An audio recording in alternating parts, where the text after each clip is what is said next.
Hello, I'm Al Olson from the Rhode Island Music Hall of Fame, and I'm here to interview Ed Vallee. How you doing, Ed? I feel awful nice today. And how are you, Al? I'm feeling very well, sometimes awful, but not necessarily today.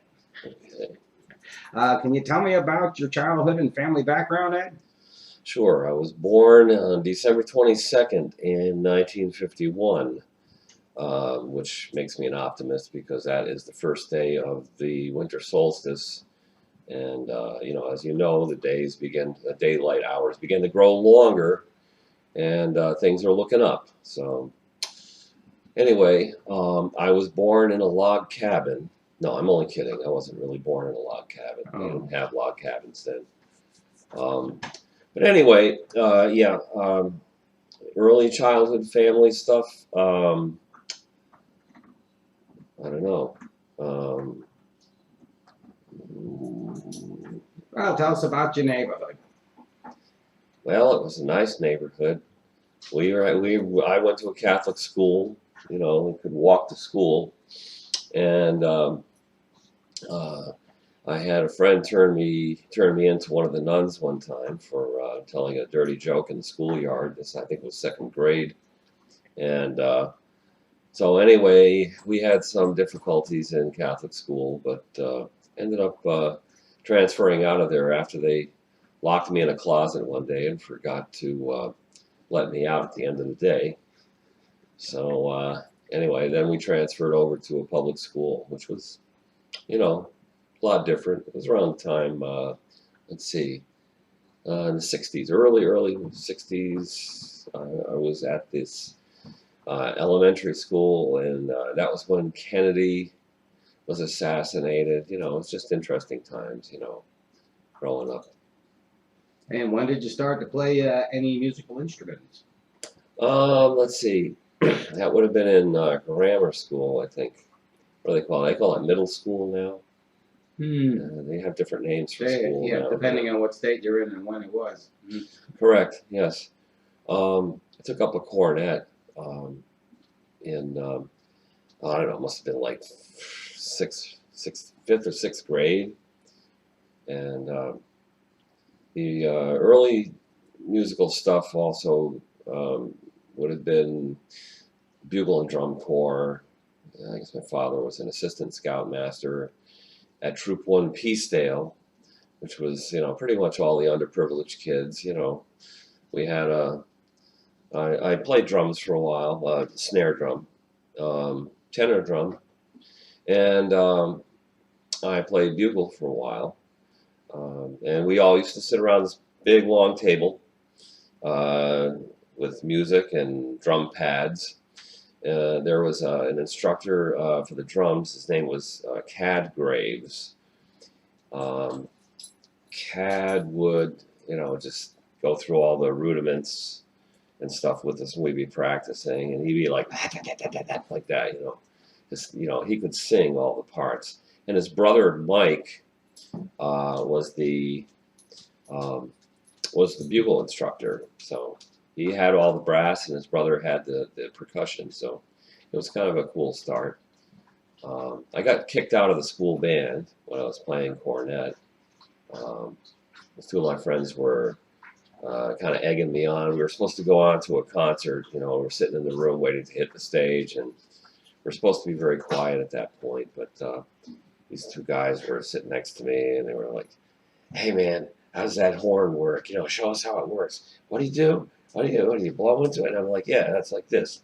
And I blow into it, And the teacher came over and threw me out and said, you've been warned. You're not supposed to make sound. So I was out of the school band at that point. So uh, I practiced a long time for that. That was we were doing some music from South Pacific. It was Valley High, I think, was the tune. I had the first part on it, so which would be the leading line, and I was practicing every day. I mean, I really had it down. I had a good tone, everything. Actually, it didn't, it sounded really, really good.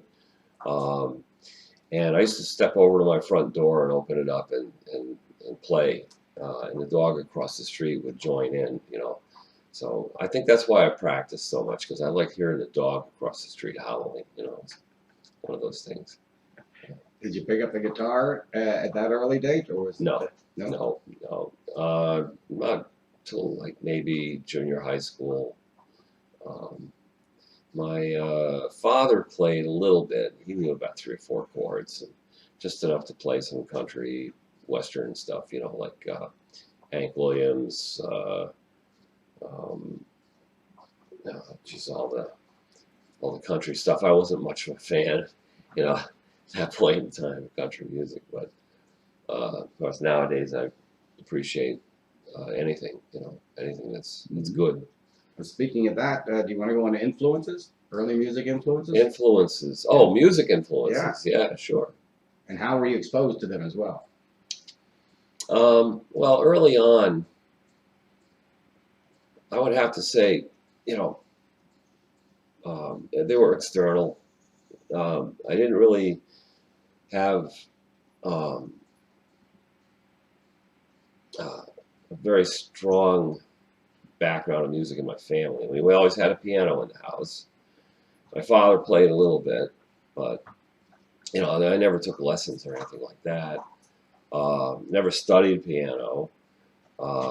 It was a player piano, so we always had some kind of music going on, but there was no formal education or anything like that.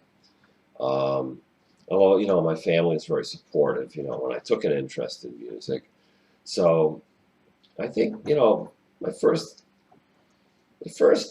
time I think I really got into listening to music, and not listening to learn how to play it or anything, but really digging it. It was like it was a trip that we took. My uncle lived in North Carolina, so we went down to Raleigh, Durham, and on the way we took some detours. We just went to different places. We went to Virginia Beach, and there was a gazebo with a jukebox on it. And I remember listening to like the Rolling Stones,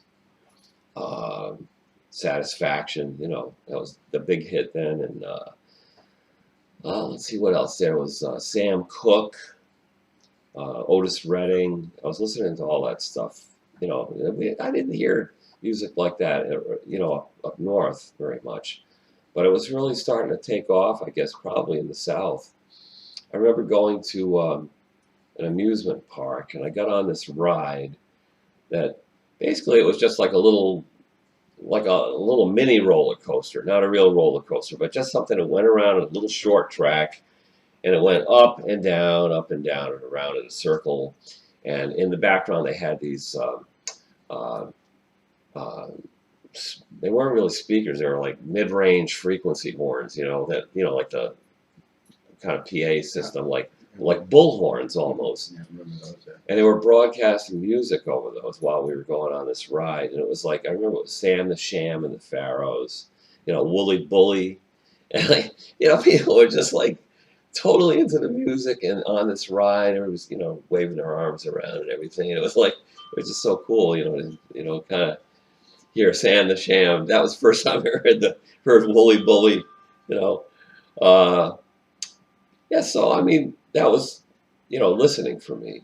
Was that on the same trip you were referring to with the gazebo and the jukebox? Yeah, oh yeah, that was like the same. I think it was pretty sure it was the same trip.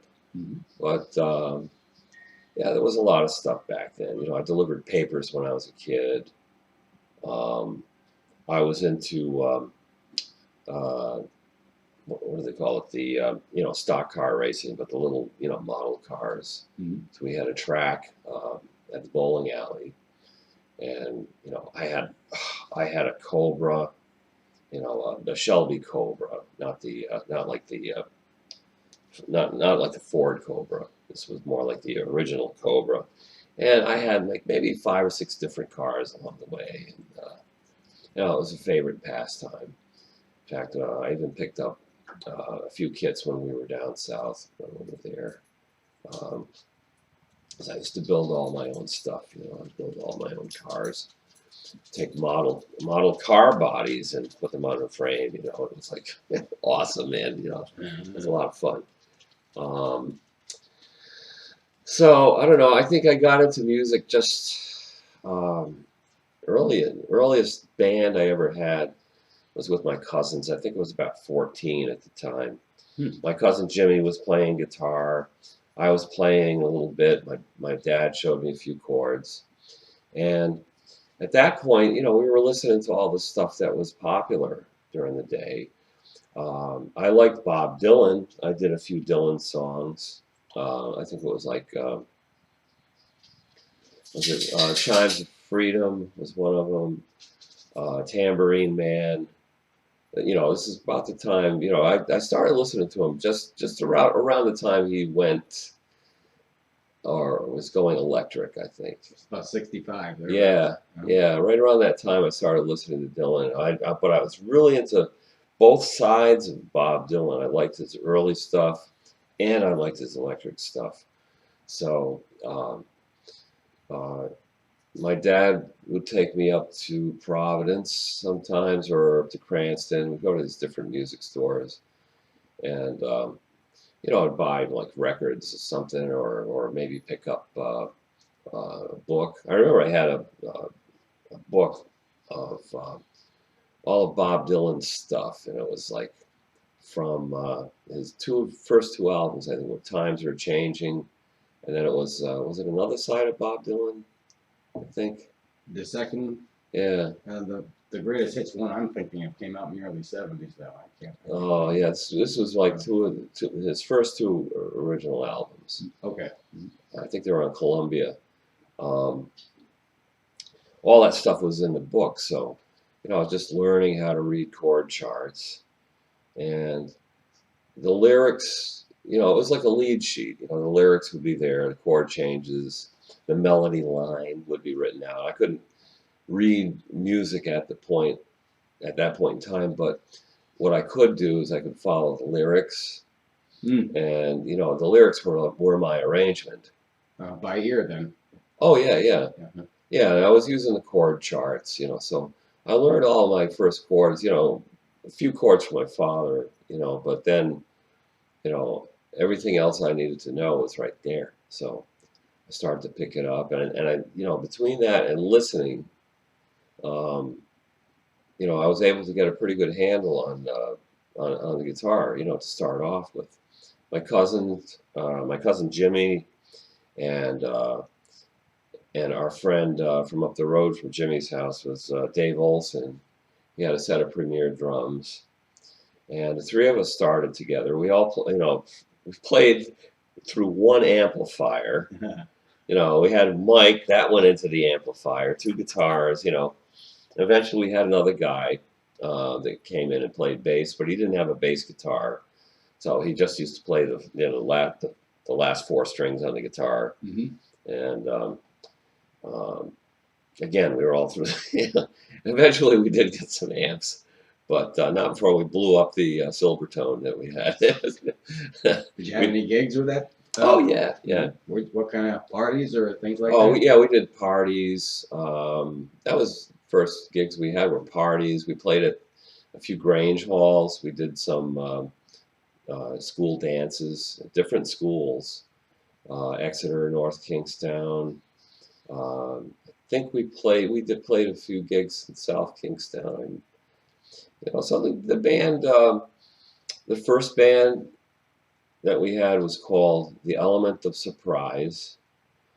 And recently somebody still had one of our business cards, and they took a picture of it and sent it to me. I was like, wow. That was a flashback. But that was the first band. And we all played, just like, groups like the Zombies, the Shadows of Night, the Moody Blues. These are all early bands that, people remember some of these names, the Beau Brummels, and they were all like English bands. We did Bob Dylan and stuff. We did Sam the Sham and the Pharaohs. I mean, there was a lot of stuff. I mean, it was just popular music back then. That's all it was, really.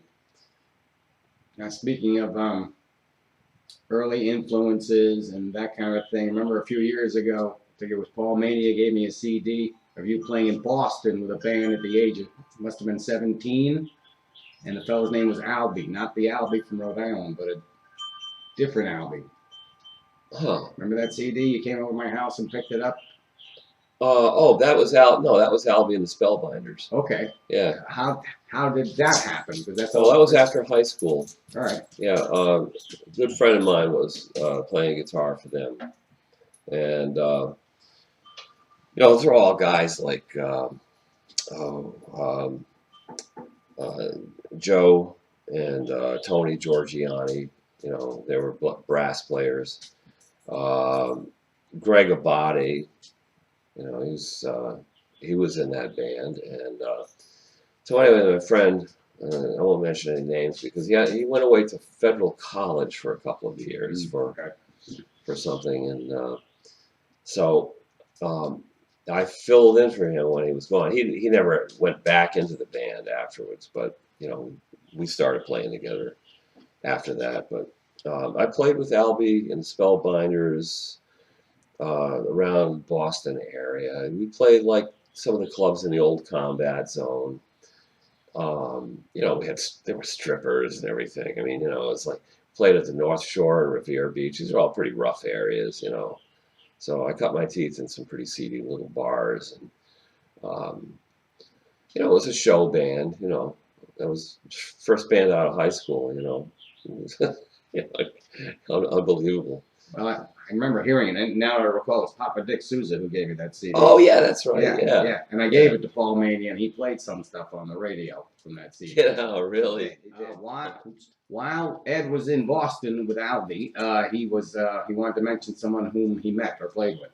Oh, actually, we were playing in Newport. This was during one of the jazz festivals, and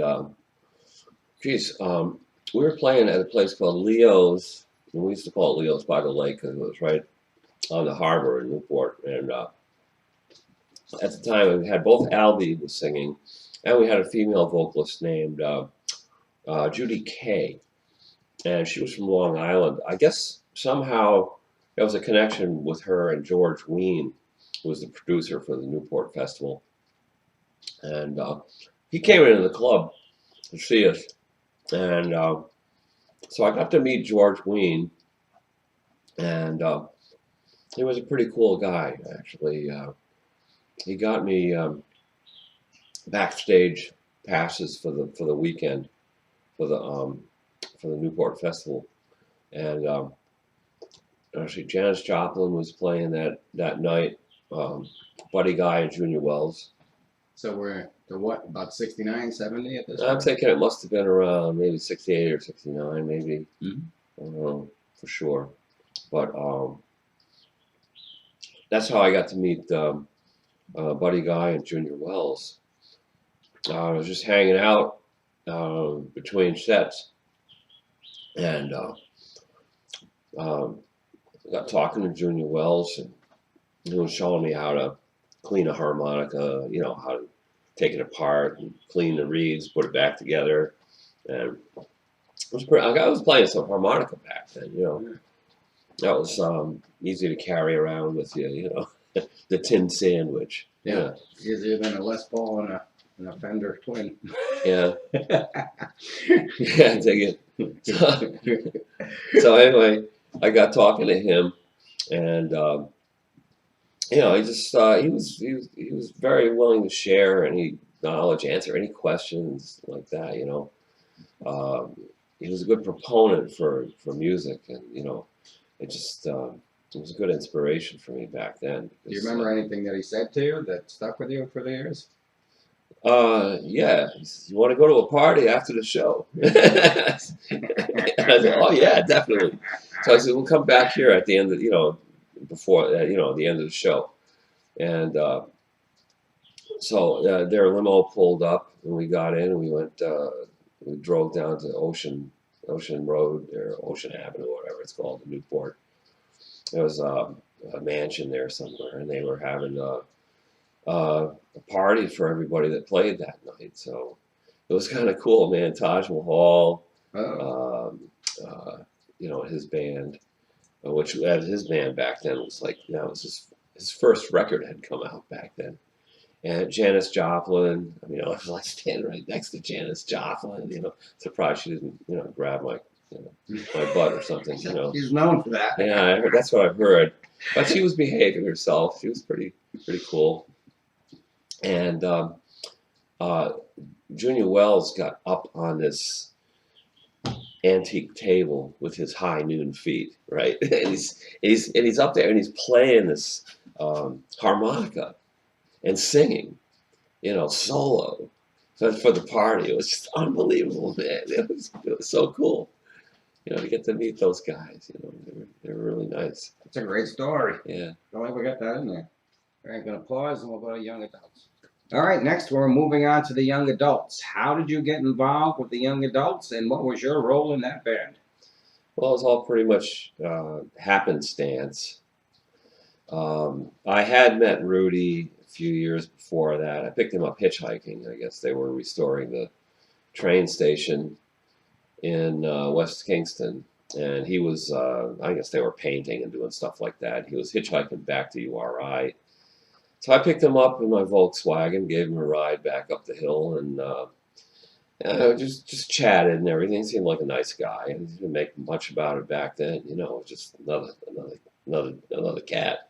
You know, so I was playing in a band then called Universal Rundle, and I remember opening up a couple of times, a couple of shows that we did with let's see, the first time was called Pigtown. That was a precursor to the Young Adults, believe it or not. It was Pigtown, which later became the Fabulous Motels, and that was like Dave Hansen or Sport Fisher, Rudy Cheeks, and Jeff Shore. It was John Sheriff. It was a whole bunch of people back then, and you know, it was all like, you know, RISD, stuff like that. And so we played at Edwards Auditorium, and I just remember like hearing them for the first time. It was like, you know, I didn't like know what to make out of them, you know. Were they the young adults then, or were they still the hotel? No, then it was the Fabulous Motels. Okay, Motel. And Dan Gosh, they had, you know, Dave Hansen was the drummer, but they also had Dan Gosh playing percussion. He had a toy set of drums, and he was set up right in the center of the stage.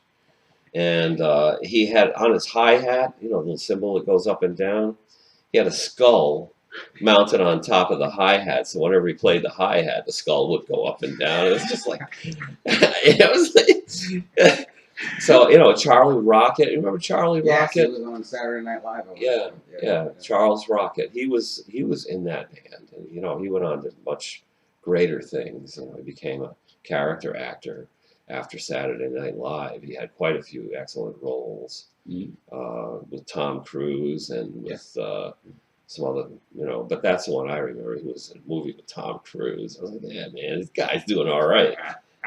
So at what point is this show with the Fabulous Motels that was about? Well, I was another. There was another band that I played in a couple of years later. I pulled together, you know. We played down at the Bonneview in Narragansett, you know, for about 2 or 3 months. We just, you know, Kenny Lyon had been playing there. He went on the road with Mott the Hoople, and I guess his band was touring with Queen and Mott the Hoople. So that's early Queen, Mott the Hoople, 71. Yeah, so he'd been playing at the Bonneview for a couple of years, like 3 nights a week. It was like this. He was like the house band there. And they were all playing blues. And so when we formed our band, we figured, well, we'll keep the crowd there. We did the same kind of book. You know, we did, you know, a lot of the same stuff. You know, the same kind of stuff. We, you know, mixed it up. We didn't play the same tunes that he did, but we had our own repertoire. But we kept the crowd there for a good 3 months. And then the guy, Dave, whatever his name was, the owner, sold the bar. And our band split up. So anyway, Jeff Shore was playing in that band with me, and he invited me up to this little cinder block building on Richmond Street in Providence, to try out with this band that they were starting called the Young Adults. And I guess, you know, they were doing okay with original material and stuff like that. They were, you know, they had Rudy Cheeks and Sport Fisher, and they were, you know, primarily, you know, writing all the material with Jeff. Jeff was sort of the musical cat. He was, you know, doing the arranging and you know, helping out with that kind of thing, you know. But they needed, you know, somebody who could play guitar, and so that's how they got started. I think it was around, was it 74, 75? Anyway, you know, it was good with all this information, you know, details like that, years and dates and everything. It's like Bruce, An estimate. you know, Rudy Cheeks is good with that stuff. Oh yeah. Yeah. Mm-hmm. Yeah. So that was just the start. You know, I think our first gig we played at the Bond View, which is, you know, where Jeff and I were playing. New owner had taken over, and I remember going to him and saying, "Listen, my friend Frank Pickles, his birthday's coming up. It was in December, and you know, we want to bring the band in and play a party for him.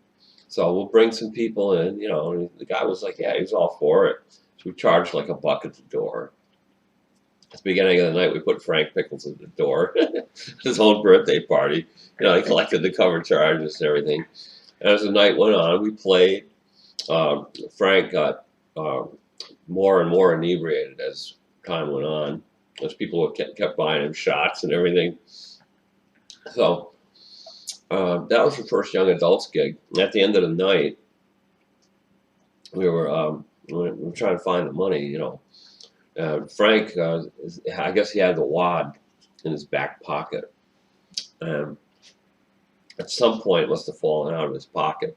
So it was like, I don't know, but we looked under the at the bar underneath one of the stools, and we found there was like a wad of cash on the floor. Somebody found it. That's good. Unbelievable. So that was our first Young Adults gig. Anyway. So how then? Remember the Cobra Snake for a necktie thing? Moving on down the road, which was with Bo Diddley, Young Adults. Well, yeah, as time progressed, we had quite a following. I mean, and we were playing like Lupo's. We played there a lot. We played at what was it called, Harpo's over in Newport a lot. We played just, you know, a lot of the clubs. I mean, like in Rhode Island and everything, and then, you know, to travel a little bit, you know, from time to time. We played in New York, and, you know, played mostly around the Northeast region. We had a real good following. And Lupo wanted to get Bo Diddley to play, and he needed a backup band. So that's how that all came about. First, it was like two consecutive years that he came. The first time he came, we played 2 weekends. I think we did like Thursday, Friday, Saturday. Then the next weekend we did Thursday, Friday, Saturday. And in between, we played a gig at the Maximum Security at ACI. Mm. Yeah, that was interesting. It's not the first time I played a gig in the prison there. I played in Minimum Security once, with another band I was in. But yeah, Bo Diddley was like really cool. Dug the band. Following year, I think it was '78, he came back again, and we did a bunch of shows at Lupo's, and Jim Walpaugh was doing a documentary film at the time. This was a 16 millimeter film or something? Yeah, the original. Yeah. So that's up on my YouTube page. You know, now that was broadcast on some local TV station, and somebody snagged it. I got a copy of it, so I'll just put that up there. But um, so people have seen it. I've quite a few hits on that. You know, I'm not quite how many people have viewed that. You can probably see it. Yeah. You know, if you go there. Yeah, YouTube it. Yeah. Yeah, YouTube.com. Ed Vallee. I think it's under that name. Any special memories of Bo Diddley and those two particular? Yeah, we went to the studio with him, Oh. and I remember being really pleasantly surprised at you know, how diverse he was in his musical, you know, his musical interest, because you know, he always was a little concerned about being typecast as, you know, Bo Diddley, and being like, you know, you hear Bo Diddley, it's always like that, you know, the Bo Diddley beat, you know, jump, jump, jump, jump, jump, that kind of thing. And we did some other stuff in the studio that was like, you know, a little different from, you know, what people normally are used to hearing from Bo Diddley. You know. So it was nice. I don't know whatever happened to any of those recordings. I guess maybe they must be in his archives. His family probably has them somewhere. Interesting. It'll be something interesting to find one day. Yeah. How about Complex World? How'd that come about?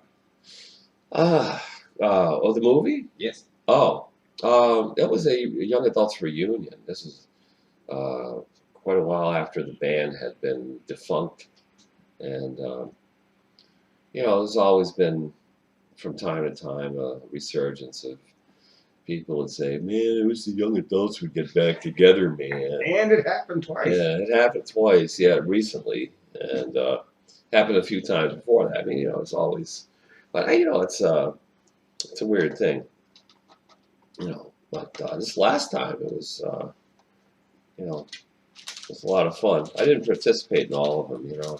Mm-hmm. But you were in the Complex World thing, or was that? Oh yeah, I mean, I don't know. I think I was more like a guest appearance, you know. I played on, I think, what was it, 3 or 4 tunes or something like that for the recording. Uh-huh. I don't even remember which ones they were, to be honest with you. I think it was, I know one of them was, there's a tune that Rudy wrote about, you know, the history lesson there. Yeah. Pretty funny. Yeah. Oh, New Deal Boogie. Yeah. Yes. I was on that. Honestly, I can't remember. It didn't make that much of an impression on me, I guess. It's a pretty funny song, though. So I Yeah. want to take a pause, and then I want to go on to the Providence music scene. Okie dokie, Smokey. Okie dokie. The next question brings us to Providence. During the 70s and 80s, can you tell us what you know and your experience with the Providence music scene? You know, not necessarily having to do with the band you're with, but who played there, who'd you go see, and stuff like that. Well, you know, during the time, you know, young adults were around, you know, that's pretty much when we used to practically spend a lot of time in Providence, because we would, you know, there was a bunch of places that you could go, and they were all within walking distance, you know, right in the heart of the city. You know, you had the living room, you had the Met, you had Lupo's, you had the Last Call, and between all those places, I mean, you could just go right from one to the other, you know. Sometimes, you know, the Last Call, man, had some really great stuff. I mean, I saw Eric Burden there with his group, and then we saw what was it, Big Mama Thornton. Wow. We saw Albert Collins. And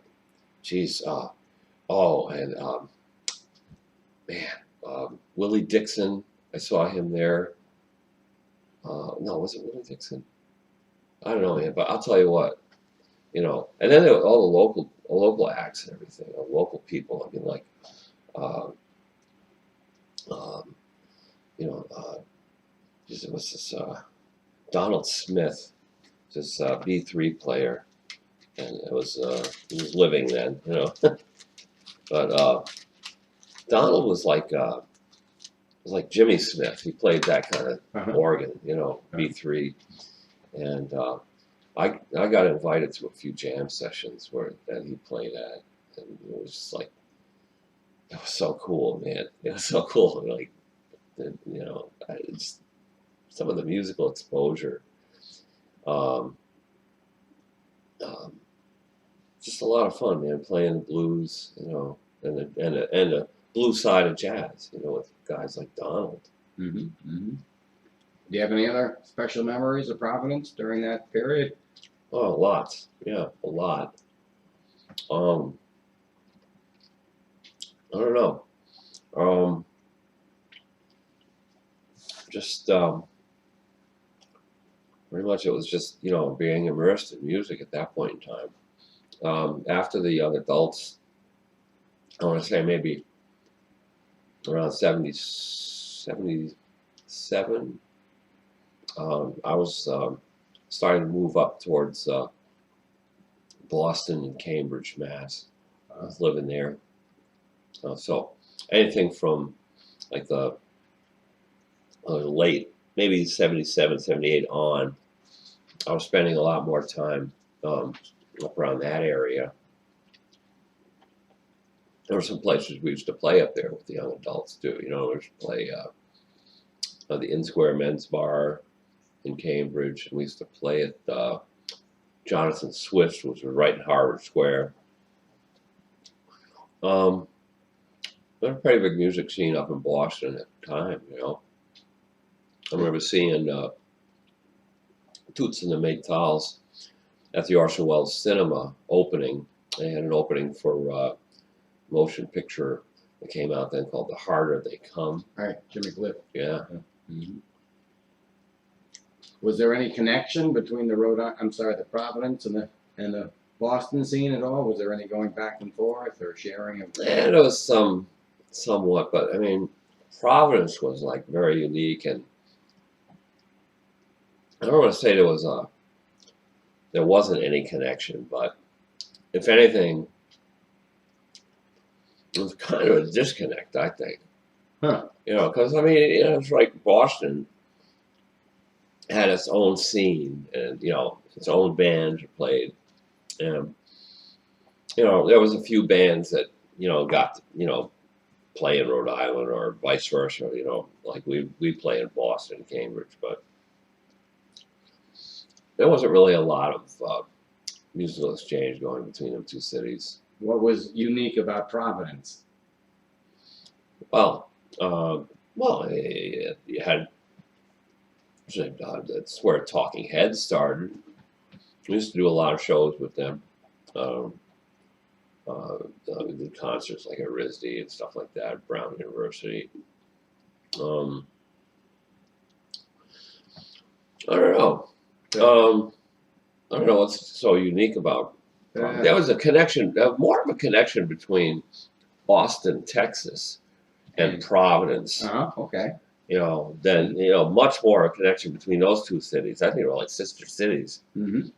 Sure. Well, they had like all these cats, like Sugar Ray and the Blue Tones, and Duke Robillard, and what was it? The group from Austin. Thunderbirds. The Thunderbirds, yeah, T-Birds, man. Yeah, a big connection here. We'll get that. Okay. Fine.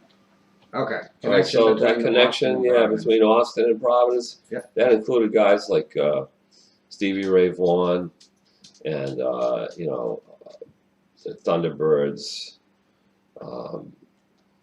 just very vibrant music scene here, you know. Cats like Jaco Pastorius used to play at Lupo's a lot, and, man, it was just unbelievable. I think it's interesting that you have the blues on the one hand, which had a big resurgence like in the early '80s, and there's this theatrical component of the Providence music scene when you look at the Talking Heads or the young adults and all the stuff that was on the stage and the way that folks dressed on the stage.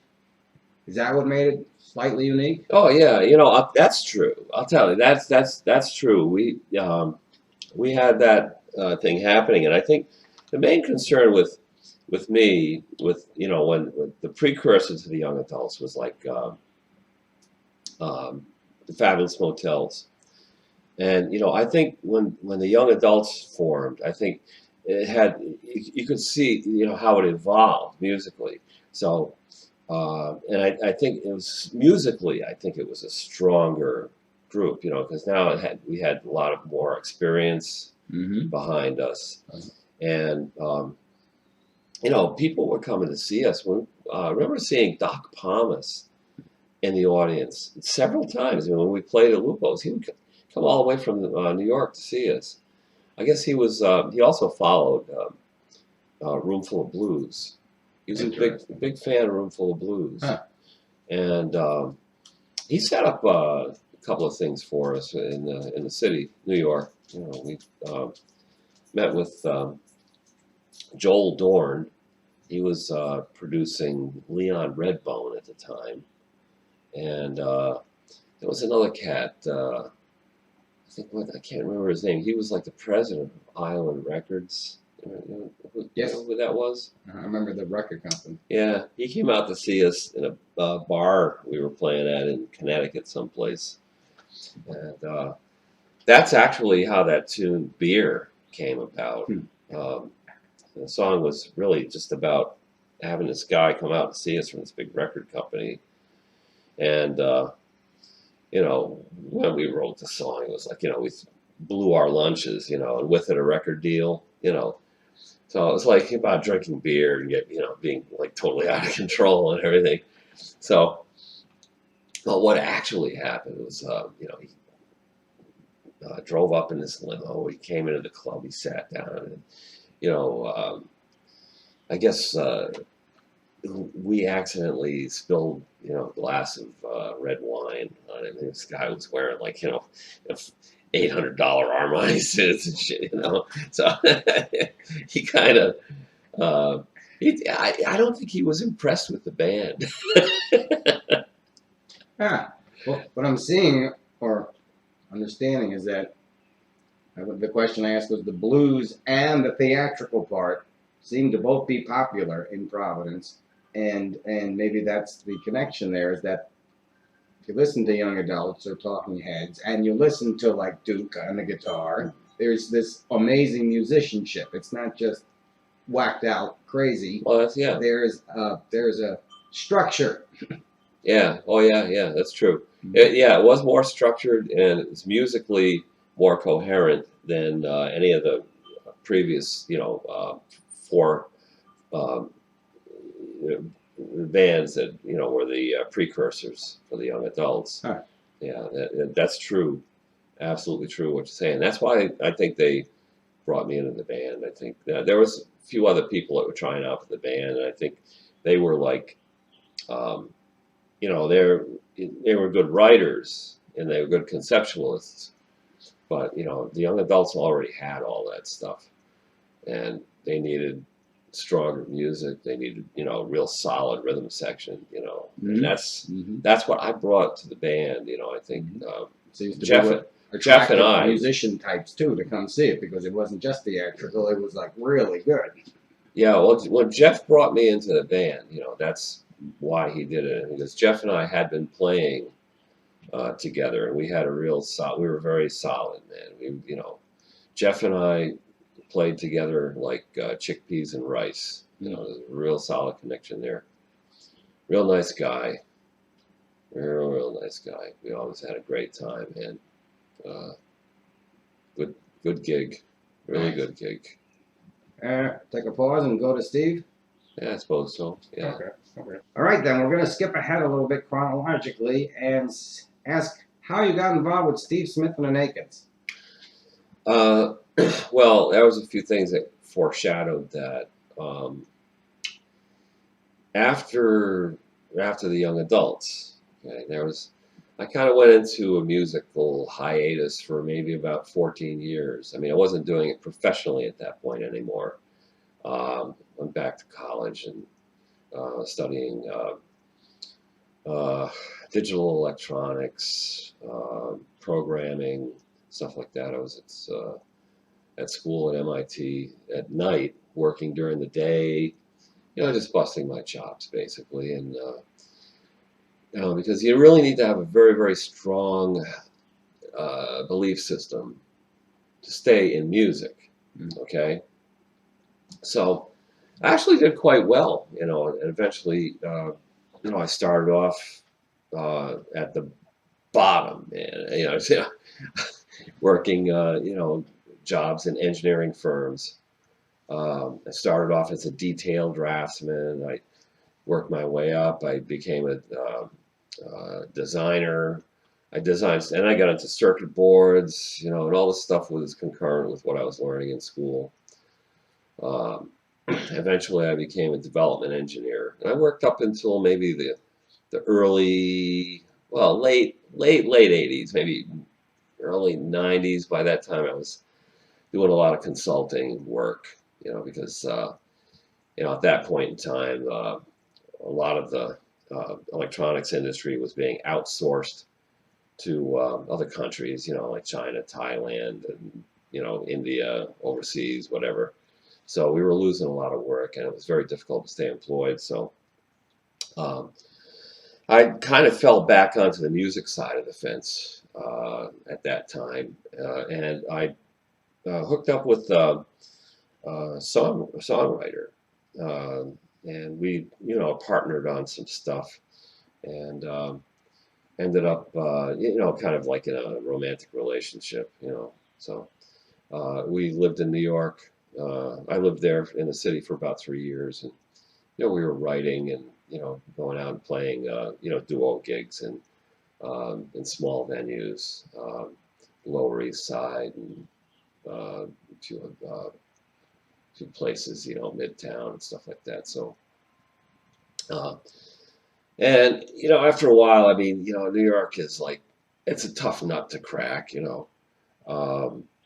so it's like being a small fish in a big pond, and it's really, you don't have a lot of connections there, it's, if you don't know anyone there, if you're not part of the scene there, you know what I mean? It's just really takes a long, long time, and people are playing there, to be exposed, so you don't really, it's not about making money, but you need money to survive, and certainly you can die of exposure. So all that led to me deciding to move back to New England, or this area, and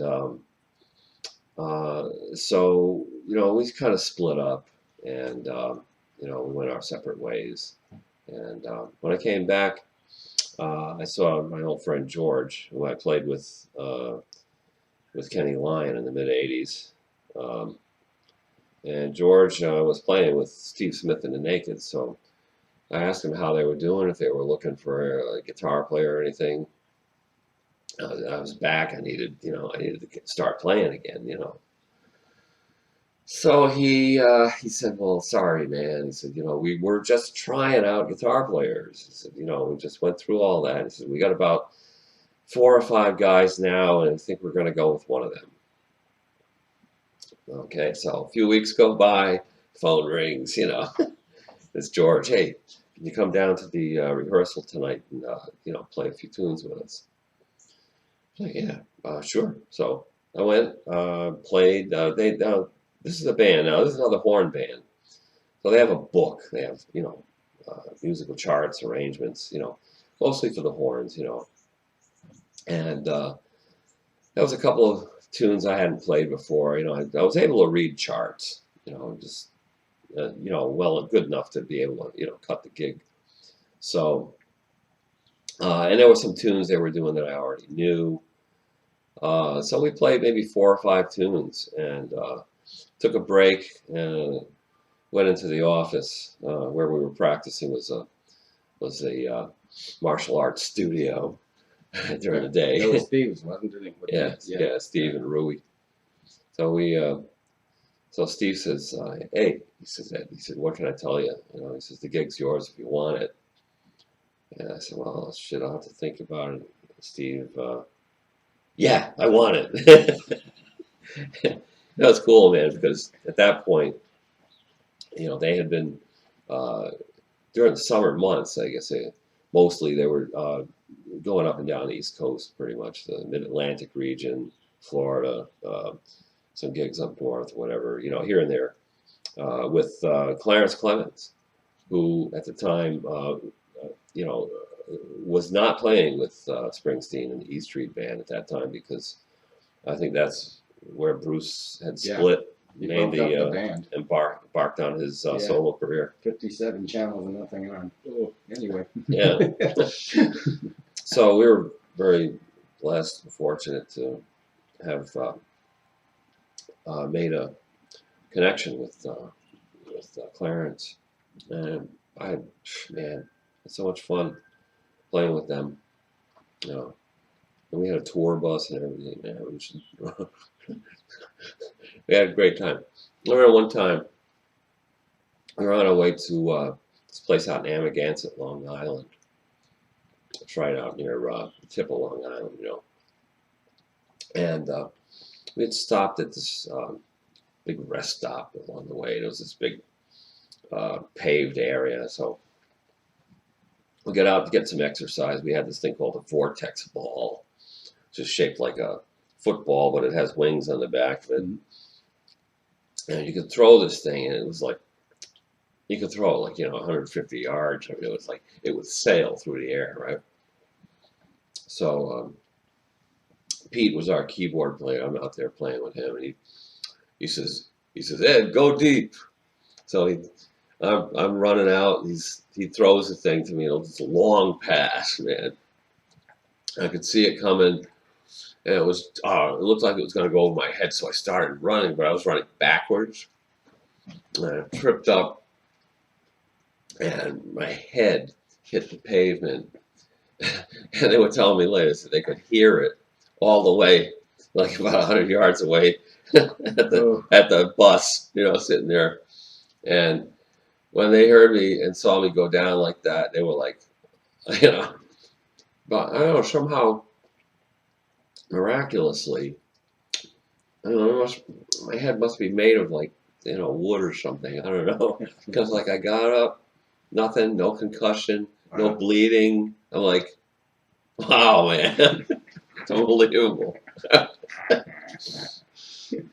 So ever since then, it was like, years and years later, every time I see Pete, he's like, "Hey, go deep." Yeah, okay. Wow. So I mean, we had fun times on the road, stuff like that happen all the time, Any memories of Clarence or any gigs you want to recall? Well, yeah, that gig at Amagansett, man. That was his tune he used to play. I love this tune. It's called "Rhode to Paradise." It was an instrumental, and I just remember the performance that night. It was just very powerful. Whenever I think of Clarence, I think of that tune. Do you remember which one it was? Yeah, the "Rhode to Paradise." Rhode to Paradise. You said that. Short-term memory lapse there. Yeah.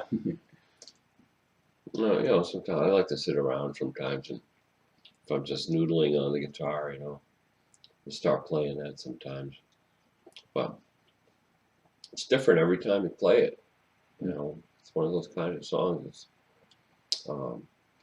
Depends on how you feel, And you're still doing the Nakeds gig. Still doing it, man. 20-some years later? Oh, gosh, what is it, 20-some years? Let's see. I joined up with them, I think it was 1992. Yeah, so still going strong. We were inducted in 2013. Right. And then this past year, what was it? This year, 2016. 3 weeks ago. Yeah, I got inducted with the young adults. That was kind of cool. Yeah. I'm a two-timer. Two-timer. I know. So when you tour with the Nakeds, I know what I want to ask. Yeah. Were you involved with when Steve did the thing with his brother for Family Guy? Oh yeah. The song I'm big in the babes go I'm wild. huge and the babes go wild. Yeah. Right. Well, that's an old tune. You know, that goes back from before the time I was with the band. Um, so Danny Smith is Steve's brother. He's a executive producer on that program, and you know, it's good to know somebody. I mean, you know, they took our song and they created an image, you know, our caricatures, and put together a composite of some um, previous episodes of Family Guy, made it into one um, one video, music video, pretty much. Yeah. So um, that went viral. I mean, that's on. I think it's still up on YouTube somewhere. But really, that was quite an experience, you know. Take a pause and then go on to stuff today. Recall. All right, the last question I have is, what would you like to share about Ed Vallee's solo career, including songwriting, recording, performing, and things of that nature? Well, I'll tell you what. You know, that's a very interesting subject because, you know, it's not like the band, and it's not like all this other stuff that kind of comes easy and automatically. You know, you just go in and you do it. It's a gig. It's fun. You get paid. Blah blah blah. You know, this involves a lot of other things like, you know, getting over roadblocks and stuff like that. You know, being able to, you know, be creative, to write, do stuff like that. You know, at this point in time, it's a little difficult because you know, I really need to uh, be organized and, you know, manage my time and, you know, be able to sit down and focus on something for more than a couple of hours, you know, to work. And there's so many other things going on. It just, you know, it takes away from that. You know, it's really hard to do. So, I mean, I have a desire to you know, do some recording and, you know, put something out there. Um, but it doesn't come very easy to me. You know, it's very difficult. It takes a long time, and, you know, I've got a lot of other stuff that needs to get done, and, you know, I don't have myself on the priority list right now. You need to be on the list. You know, it doesn't have to be number one, but at least you got to be up there somewhere. So I'm working on it. You know, just trying to go one day at a time right now and get through some of the things that have to get done in order to. Well, you did have a recording, 1969. Wasn't that the name of the song? Oh yeah, yeah, yeah. Yeah, you know, the average, maybe a couple of tunes, might be able to complete one or two tunes in a year or two. You know, that seems to be the way it's been going. I just wrote a song. Well, it's an old song that I redid, called "The Only One," and I rearranged this, and I did it for the Nakeds. So we're doing it now. It's a nice tune. And it's like it's a Latin feel, you know. But yeah, definitely. I mean, I had some time where I was able to devote in between, you know, moving from one crisis to another. It's like, you know, that's like the Zen thing, man. There's a lot of suffering and difficulty and pain going on in the world, and you have to alleviate it. And once it's alleviated, then you have that time in between to devote to stuff like that, you know, for yourself. I mean, it's like the dude, you know, he likes nothing more than to sit in his tub and drink White Russians, you know, but always something is coming along and interrupting his you know, what he likes to do, what he enjoys doing. In his case, it's not doing very much of anything, but enjoying life. You know, having a white Russian is like it's a luxury. You know, so that's what we're doing. You know, we're trying to prioritize things so that have to get done, that need to get done. And then, maybe your reward for that is being able to enjoy the simpler things. Very philosophical, Mr. Vallee. 1969, the song. Yes. I remember seeing it the first time on Facebook. Was that a solo song release, like on iTunes? 1969, I did in my studio, my own studio. And my studio is like, it's piecemeal. It's recently, I stepped it up a little bit. I could probably record a couple of tracks simultaneously now, but back then, it was like piecemeal. You record the drums and you put some bass on it, and you just add stuff as you're going along, one thing at a time. So I played all of the keyboards. I played the bass, guitars, everything. There's a drum track on it that's like it's canned. It's not a real drummer.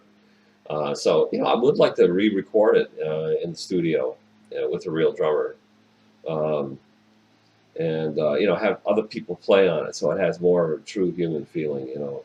But it's a nostalgic song. It's called 1969. It dates back to the days when I used to hang out at the beach during the summer with my friends, and like, again, it was one of those periods of time where you don't have to worry about it very, very much. It's right. And there were a lot of Rhode Island references in the song, as I recall. Yeah. I keep talking. I'm gonna close the door. He's blowing off the sidewalk out there. Yeah, it should come through. So what were some of the song references of Rhode Island, as I recall? Was there something about Peacedale in there? Well, in that song? Yeah. Let's see. There was one at Seawall in Narragansett. Yeah, there's a reference to the Seawall in Narragansett where we used to sit, and sometimes we'd have like Gansett in the giant imperial quart. And we'd each have our little quart of beer, and we'd be sitting there drinking, or sometimes we'd smoke weed, whatever, Yeah. And that's in the song. Basically, we get sometimes we get this, cops would come along and break everything up, because we'd be loitering pretty much more than them. But that's what people do at the Narragansett Pier. You sit on the wall and you loiter.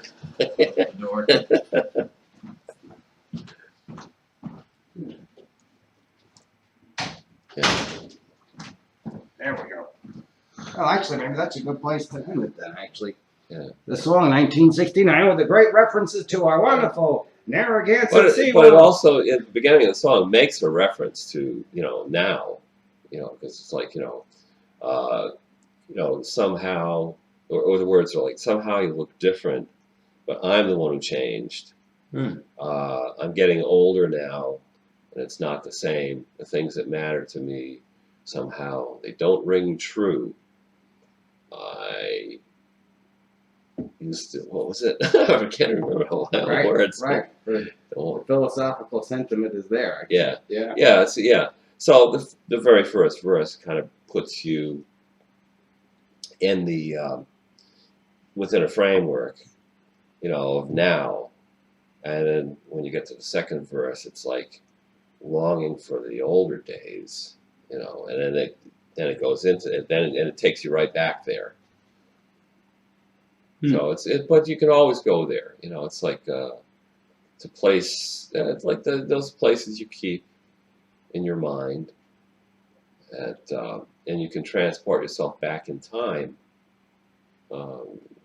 Just by closing your eyes and reliving the memories.